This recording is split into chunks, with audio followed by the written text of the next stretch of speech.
आपण ऐकत आहात जगद्गुरु तत्वदर्शी संत रामपालजी महाराज यांच्याद्वारे लिखित पुस्तक जगण्याचा मार्ग। विषय आज बंधू निवांत आहे। एक भक्त सत्संगामध्ये जाऊ लागला, दीक्षा घेतली, ज्ञान ऐकले आणि भक्ती करू लागला। आपल्या मित्राला पण सत्संगास येण्यासाठी तसेच भक्ती करण्याची विनंती केली, परंतु मित्राने ऐकले नाही। म्हणायचा की कामामधून वेळ म्हणजे मोकळा वेळ मिळत नाही, छोटी छोटी मुले आहेत, त्यांचे पालन पोषण ही करायचे आहे। काम सोडून सत्संगाला जाऊ लागलो तर संपूर्ण व्यवसाय उद्ध्वस्त होईल। तो सत्संगाला जाणारा भक्त जेव्हा पण सत्संगात जाण्यासाठी आपल्या मित्राला म्हणायचा तेव्हा तो असेच म्हणायचा की आता कामातून वेळ नाही आहे। 1 वर्षानंतर त्या मित्राचा मृत्यू झाला। त्याची तिरडी उचलून कुळातील लोक तसेच नगरवासी चालू लागले। सोबत शेकडो नगरवासी, कॉलनीमधील लोक सुद्धा निघाले। सर्व बोलत होते की राम नाम सत आहे, सत बोला गत आहे। भक्त म्हणत होता की राम नाम तर सत आहे, परंतु आज भाऊला निवांतपणा आहे। इतर व्यक्ती म्हणत होत्या की सत बोला गत आहे। भक्त म्हणत होता की आज भाऊला निवांतपणा आहे। इतर व्यक्ती त्या भक्ताला म्हणू लागले की असे बोलू नकोस, त्याच्या घरच्यांना वाईट वाटेल। भक्त म्हणाला की मी तर असेच बोलेन, मी या मूर्खाला हात जोडून विनंती केली होती की सत्संगाला चल, काही भक्ती कर। हा म्हणायचा की आता निवांतपणा अर्थात रिकामा वेळ नाही, आज याच्याकडे कायमचाच निवांतपणा आहे। लहान लहान मुलं देखील सोडून निघाला, ज्यांच्या पालन पोषणाचे निमित्त करून परमात्मा यांच्यापासून दूर राहिला। भक्ती केली असती तर रित्या हस्ते गेला नसता, काही भक्ती धन घेऊन गेला असता। मुलांचे पालन पोषण तर परमात्मा करतात। भक्ती केल्याने साधकाचे आयुष्य देखील परमात्मा वाढवतात। भक्तजन असा विचार करून भक्ती करतात, काम सोडून सत्संग ऐकायला जातात। भक्त विचार करतात की परमात्मा ना करो आमचा मृत्यू होवो, नंतर आमची कामे कोण करणार। आम्ही असे मानतो की आमचा मृत्यू झाला आहे, आम्ही 3 दिवसांसाठी मृत्यू पावलो, असा विचार करून सत्संगाला चला। आपल्याला मृत माना आणि सत्संगाला निघून जा। तसे तर परमात्मा यांच्या भक्तांची कामे बिघडत नाहीत, तरी देखील आपण मानतो की आपल्या गैरहजेरीत काही काम बिघडले तर 3 दिवसानंतर जाऊन ते व्यवस्थित करून घेऊ। जर खरेच तिकीट कापले गेले अर्थात मृत्यू झाला तर कायमचे काम बिघडले, मग कधीही नीट करण्यासाठी येऊ शकत नाही। या स्थितीला जीवित मरणे असे म्हणतात। वाणीचा उर्वरित सरलार्थ। द्वादश मध्य महल मठ बोरे, बहुर न देही धरै रे।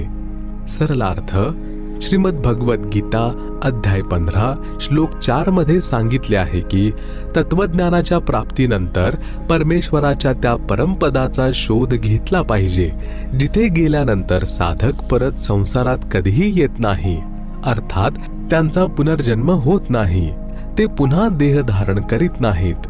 सूक्ष्म वेदाची ही वाणी हेच स्पष्ट करीत आहे की ते परमधाम द्वादश अर्थात 12वे द्वार पार करून त्या परमधामामध्ये जाता येते।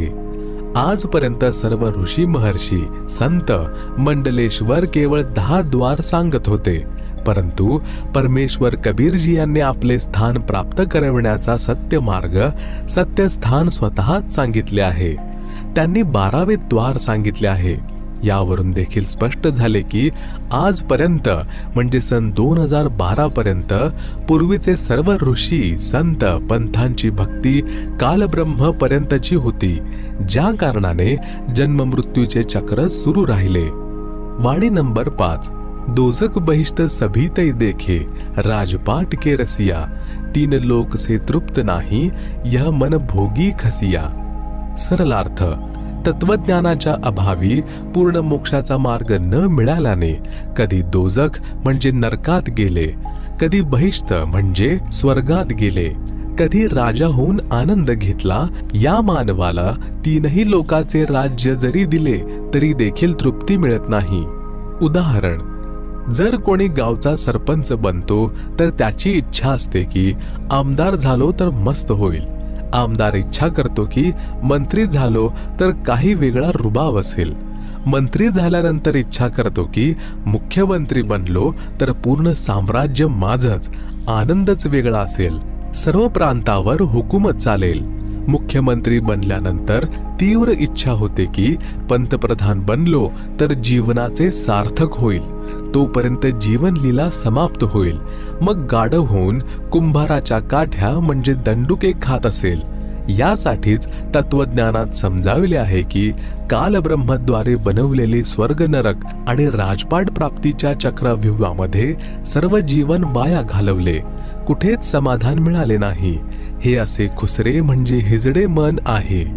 एक अब्राहिम सुलतान अधम नावाचा इराक देशातील बलक शहराचा राजा होता. तो पूर्वजन्मात अतिशय चांगला भक्त होता, परंतु वर्तमानातील ऐश्वर्यामध्ये मग्न होऊन परमात्म्याला विसरला होता. राज्यकारभाराचा थाट आणि महालांमध्ये आनंद मानून बसला होता. एक दिवस परमात्मा सत्यलोकातून येऊन एका यात्रेकरूचे रूप घेऊन राजाच्या महालात गेले आणि म्हणाले, हे धर्मशाळावाल्या, एक खोली भाड्याने दे, पैसे सांग, रात्र काढायची आहे. राजा म्हणाला, हे भोळ्या यात्री, आपणास ही धर्मशाळा दिसत आहे? मी राजा आहे आणि हा माझा महाल आहे. यात्रेकरूच्या रूपातील परमात्माने विचारले की तुझ्या अगोदर या महालात कोण राहत होते? राजाने सांगितले की माझे वडील, आजोबा, पणजोबा राहत होते. यात्रेकरू रूपातील परमात्म्याने विचारले, तुम्ही किती दिवस राहाल या महालात? राजा म्हणाला, एक दिवस मी पण जाईन हे सोडून. परमेश्वर म्हणाले की ही धर्मशाळा नाही तर काय आहे? ही धर्मशाळा आहे. जसे तुझे वडील आजोबा गेले असेच तू सुद्धा जाणार, म्हणून मी महालास धर्मशाळा म्हटले आहे. राजाला वास्तविकतेचे ज्ञान झाले. सांसारिक इच्छेचा त्याग करून आत्मकल्याण करवून घेतले. सर्व काळ राहणारे सुख व अमर जीवन प्राप्त करण्यासाठी दीक्षा घेतली व आजीवन भक्ती केली. आपले मानव जीवन सफल केले. वाणी संख्या 6. सद्गुरु मिले तो इच्छा मेटे, पद मिल पदे समाना, चल हंसा उस लोक पठाऊं, जो आदि अमर अस्थाना. सरलार्थ, जर तत्वदर्शी संत सद्गुरु मिळाले तर उपरोक्त ज्ञान सांगून कालब्रह्मच्या लोकातील सर्व वस्तूंपासून तसेच पदांपासून इच्छा समाप्त करून पदमिल पदे समाना. यामध्ये एका पदचा अर्थ आहे पद्धती अर्थात शास्त्रविधीनुसार साधना. दुसऱ्या पदचा अर्थ आहे परमपद म्हणजे पदवी. सद्गुरु शास्त्रविधीनुसार पद्धती सांगून परमेश्वराच्या त्या परमपदाची प्राप्ती करवून देतो, जिथे गेल्यानंतर साधक पुन्हा परतून संसारात कधीच येत नाहीत. हे भक्त, चल तुला त्या लोकात पाठवून देतो जे आदि अमर स्थान आहे, अर्थात गीता अध्याय 18 श्लोक 62 मध्ये वर्णित सनातन परमधाम आहे, जिथे परम शांती आहे. वाणी संख्या 7. चार मुक्ती जहाँ चंपी करती, माया हो रही दासी, दास गरीब अभय पद परसै, मिले राम अविनाशी. सरलार्थ, त्या सनातन परमधामामध्ये परम शांती तसेच अत्याधिक सुख आहे. कालब्रह्मच्या लोकामध्ये 4 मुक्ती मानल्या जातात, ज्या प्राप्त करून साधक स्वतःला धन्य मानतो, परंतु त्या स्थायी नाहीत. काही कालावधीनंतर पुण्य समाप्त होताच पुन्हा 84 लाख प्रकारच्या योनींमध्ये कष्ट भोगतो, परंतु त्या सतलोकात 4ही मुक्तींचे सुख सदैव बनून राहील. माया आपली मोलकरीण बनून राहील. संत गरीबदासजी यांनी सांगितले आहे की अमर लोकामध्ये गेल्यानंतर प्राणी निर्भय होऊन जातो आणि त्या सनातन परमधामामध्ये तो अविनाशी राम अर्थात परमेश्वर भेटेल. म्हणून पूर्ण मोक्षासाठी शास्त्रानुकूल भक्ती केली पाहिजे, ज्यामुळे त्या भगवंतापर्यंत पोहोचू शकू. उपरोक्त वाणी तसेच पूर्वीच्या विवरणावरून हे स्पष्ट झाले की श्री ब्रह्माजी, श्री विष्णूजी तसेच शिवजी आणि यांचे वडील कालब्रह्म अर्थात क्षरपुरुष व अक्षरपुरुष सर्व राम अर्थात प्रभू नाशवंत आहेत. केवळ परम अक्षर ब्रह्मच अविनाशी राम अर्थात प्रभू आहेत. या परमेश्वराच्या भक्तीनेच परम शांती तसेच सनातन परमधाम अर्थात पूर्ण मोक्ष प्राप्त होईल, जिथे 4 मुक्तींचे सुख नेहमी राहील. माया अर्थात सर्व सुख सुविधा साधकाच्या नोकरासारखी हजर राहते. सूक्ष्म वेदात म्हटले आहे की कबीर माया दासी संत की उभय दे आशीष, विलसी और लातो झडी सुमर सुमर जगदीश. भावार्थ, सर्व सुख सुविधा धनापासून होतात. ते धन शास्त्रविधीनुसार भक्ती करणाऱ्या संत भक्ताच्या भक्तीचे स्वतः होणारे जे प्राप्त करण्याचा उद्देश नाही ते तरी देखील अवश्य प्राप्त होते, बाय प्रॉडक्ट असते. जसे ज्याने गव्हाचे पीक पेरले तर त्याचा उद्देश गव्हाचे अन्न प्राप्त करणे आहे, परंतु भुसा अर्थात चारा देखील अवश्य प्राप्त होतो. चारा भुसा गव्हाच्या अन्नाचे बाय प्रोडक्ट आहे. याच प्रकारे सत्य साधना करणाऱ्याला आपोआप धन माया मिळते. साधक तिला भोगतो, ती चरणांमध्ये पडून राहते, अर्थात धनाची कमतरता राहत नाही. उलट आवश्यकतेपेक्षा अधिक धन प्राप्त होत राहते. परमेश्वराची भक्ती करून मायेचा आनंद देखील भक्त संत प्राप्त करतात, तसेच पूर्ण मोक्ष सुद्धा प्राप्त करतात. त्याच प्रसंगाला पुढे घेऊ की मानव शरीर प्राप्त प्राण्याने आपला उद्देश लक्षात ठेवला पाहिजे. भक्ती करून आपले कल्याण करून घेतले पाहिजे. सूक्ष्म वेदात लिहिले आहे की राग आसावरी शब्द नंबर 71, यह सौदा फिर नाही संतो, यह सौदा फिर नाही. लोहे जैसा ताव जात है, काया देह सराही. 3 लोक और भुवन चतुर्दश, सब जग सौदे आही. दुगुने तिगुने किए चौगुने, किन्हू मूल गवाही. भावार्थ, जसे 2 व्यापारी म्हणजे बिझनेसमॅन दूर कोणत्या तरी शहरात व्यवहार करण्यासाठी 5-5 लाख रुपये मूळ भांडवल घेऊन गेले. एकाने आपल्या धनाचा सदुपयोग केला. धर्मशाळा किंवा हॉटेलमध्ये भाड्याने खोली घेतली, सामान खरेदी केलं आणि जास्त भावाने विकले, ज्यामधून त्याने 20 लाख रुपये अजून कमावले.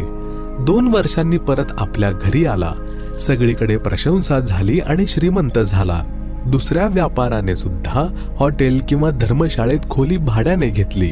दारू पिऊ लागला, वेश्यांचे नृत्य बघायचा, खायचा आणि झोपायचा. त्याने आपले मूळ भांडवल 5 लाख रुपये पण खर्चून टाकले. कर्जबाजारी होऊन घरी परतला. ज्याच्याकडून 5 लाख रुपये उधार घेतले होते त्याने त्याची रक्कम परत मागितली. न दिल्यामुळे त्याला आपल्या घरी मजूर म्हणून ठेवून घेतले. त्याच्याकडून आपली 5 लाखाची रक्कम वसूल केली. उपरोक्त वाणीचे तात्पर्य एवढेच की 3 लोकांमध्ये म्हणजे स्वर्गलोक, पाताळलोक आणि पृथ्वीलोक जेवढेही प्राणी आहेत ते सर्व आपल्या राम नामाचा सौदा करण्यासाठी आले आहेत. कोणी दुप्पट तर कोणी तिप्पट चौपट असे धन कमाविले.